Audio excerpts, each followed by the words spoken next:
course, you had a massive hit, yung Sayang na Sayang Lang, Mm-mm.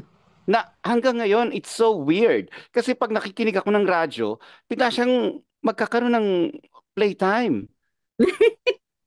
Thank Talagang you. sobrang, alam mo yun, ewan ko, kung anong merong magic yung Sayang na Sayang Lang. And totoo ba? Sinulat daw yun for Jano? Actually, hindi. Kasi ibinigay sa akin yung song na yon.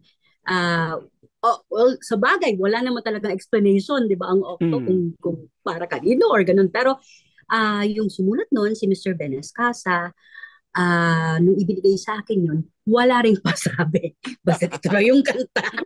Kantayin mo to. Kantahin mo to.